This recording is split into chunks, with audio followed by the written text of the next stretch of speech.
नमस्कार। शुक्ल पक्ष की अष्टमी तिथि के दौरान हर महीने में दुर्गा अष्टमी का त्योहार मनाया जाता है। इस दिन भक्त शारदा दुर्गा का पूजन करके उपवास भी करते हैं।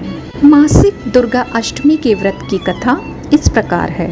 पौराणिक मान्यताओं के अनुसार प्राचीन काल में असुर दंभ को महिषासुर नाम के एक पुत्र की प्राप्ति हुई थी, जिसके भीतर बचपन से ही अमर होने की प्रबल इच्छा थी। अपनी इसी इच्छा को पूरा करने के लिए उसने अमर होने का वरदान हासिल करने के लिए ब्रह्मा जी की घोर तपस्या आरंभ की।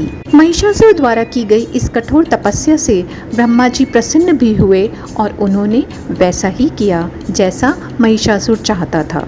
ब्रह्मा जी ने खुश होकर उसे मनचाहा वरदान मांगने को कहा। ऐसे में महिषासुर, जो सिर्फ अमर होना चाहता था, उसने ब्रह्मा जी से वरदान मांगते हुए खुद को अमर करने के लिए उन्हें बाध्य कर दिया। लेकिन ब्रह्मा जी ने महिषासुर को अमरता का वरदान देने की बात ये कहते हुए टाल दी कि जन्म के बाद मृत्यु और मृत्यु के बाद जन्म निश्चित है, इसलिए अमरता जैसी किसी बात का कोई अस्तित्व नहीं होता है। जिसके बाद ब्रह्मा जी की बात सुनकर महिषासुर ने उनसे एक अन्य वरदान मानने की इच्छा जताते हुए कहा कि स्वामी, अगर मृत्यु होना तय है तो मुझे ऐसा वरदान दे दीजिए कि मेरी मृत्यु किसी स्त्री के हाथ से ही हो। इसके अलावा अन्य कोई दैत्य, मानव या देवता कोई भी मेरा वध ना कर पाए। जिसके बाद ब्रह्मा जी ने महिषासुर को दूसरा वरदान दे दिया। ब्रह्मा जी द्वारा वरदान प्राप्त करते ही महिषासुर अहंकार से अंधा हो गया और इसके साथ ही उसका अन्याय भी बढ़ गया। मौत के भय से मुक्त होकर उसने अपनी सेना के साथ पृथ्वी लोक पर आक्रमण कर दिया, जिससे धरती चारों तरफ से त्राहिमाम होने लगी। उसके बल के आगे समस्त जीवों और प्राणियों को नतमस्तक होना ही पड़ा।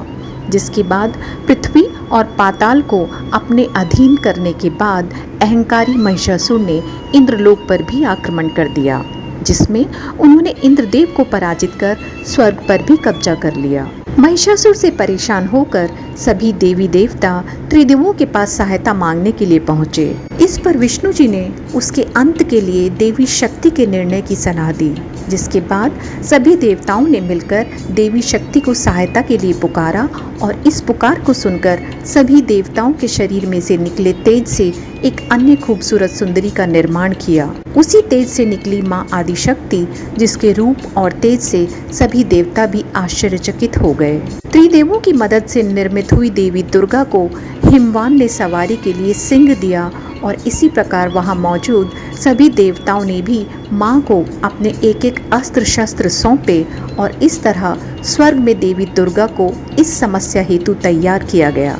माना जाता है कि देवी का अत्यंत सुंदर रूप देखकर महिषासुर उनके प्रति बहुत आकर्षित होने लगा और उसने अपने एक दूत के जरिए देवी के पास विवाह का प्रस्ताव तक पहुंचाया। अहंकारी महिषासुर की इस ओछी हरकत ने देवी भगवती को अत्यधिक क्रोधित कर दिया, जिसके बाद से ही माँ ने महिषासुर को युद्ध के लिए ललकारा। माँ दुर्गा के युद्ध की ललकार सुनकर ब्रह्मा जी से मिले वरदान के अहंकार में अंधा महिषासुर उनसे युद्ध करने के लिए तैयार भी हो गया। इस युद्ध में एक एक करके महिषासुर की संपूर्ण सेना का माँ दुर्गा ने सर्वनाश कर दिया। इस दौरान यह भी माना जाता है कि ये युद्ध पूरे 9 दिन तक चला, जिसके दौरान असुरों के सम्राट महिषासुर ने विभिन्न रूप धरकर देवी को छलने की कई बार कोशिश की, लेकिन उसकी सभी कोशिश आखिरकार नाकाम रही और देवी भगवती ने अपने चक्र से इस युद्ध में महिषासुर का सर काटते हुए उसका वध कर दिया। अंत में इस तरह देवी भगवती के हाथों महिषासुर की मृत्यु संभव हो पाई।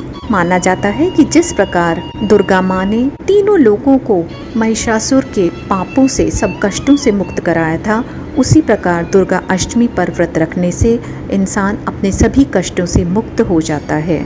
बोलो दुर्गा माता की जय।